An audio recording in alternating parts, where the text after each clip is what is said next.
kọ́mọ Péjú Ògúnmọ́lá tó ṣaláìsí ọmọ mi ló kọ́kọ́ ṣaláìsí. Àwọn tí wọ́n jẹ́ tampan náà sì kìíní wọn wá gbé wọ́n ń gbé ti Péjú Ògúnmọ́lá.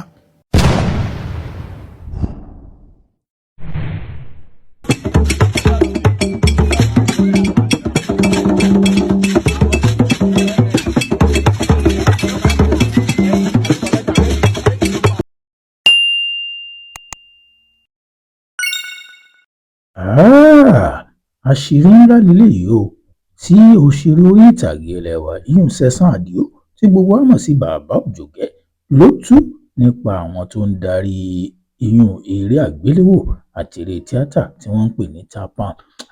Ó tú àṣírí gbogbo yín náà lè fi ẹnu ara yín gbọ́ nípa díẹ̀ tá a play fún yín, a ó play yòókù náà fún yín nípa interview rẹ̀ ìyún pẹ̀lú Àgbàlẹ̀tù.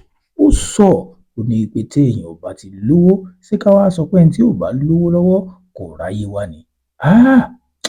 Ó ṣàlàyé ilẹ̀kùn ẹ ò fetí ara yín sí ọgbọ́. Ó ní kódà kó tó di pé Madam Péjú Ògúnmọ́lá kó tó di pé wọ́n pàdánù ọmọ kan ṣoṣo wọn tí wọ́n bí lọ́mọ tòun kù, ṣùgbọ́n ńkọ́ àwọn tó jẹ́ Tapan tó jẹ́ lórí Tapan wọn ò rí tòun ro látàrí pé kí ni òun ò lówó lọ́wọ́. Ẹ sì mọ̀ pé Mr. Latin ó ní olórí èèyàn Tapan ní gbogbo Nàìjíríà.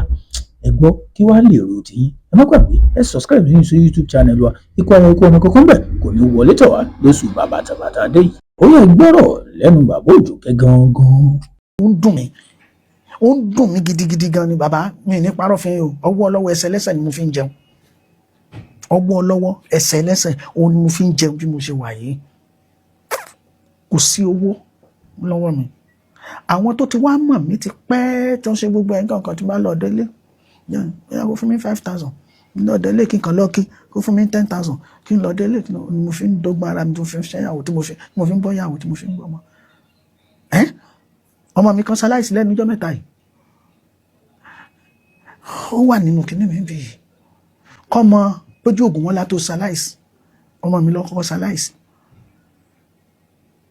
Àwọn tí wọ́n jẹ́ tampan náà sì kìíní wọn wá gbé wọ́n ń gbé ti Péjú Ògúnmọ́lá.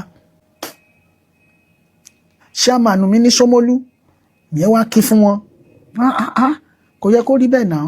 Ọmọ lágbájá báyìí náà ṣaláìsí báyìí nǹkan kan ṣe wẹ́sà wò. Ẹ ń gbé ti Péjú Ògúnmọ́lá ṣé torí pé kò lówó ò ṣe kínní òun ò ṣe kínní tán. Ló fi dàbí ẹni pé ẹni tó bá lówó ìdíṣẹ́ yìí ni wọ́n rí wọn rẹ̀ tí ò lówó ìdíṣẹ́ yìí.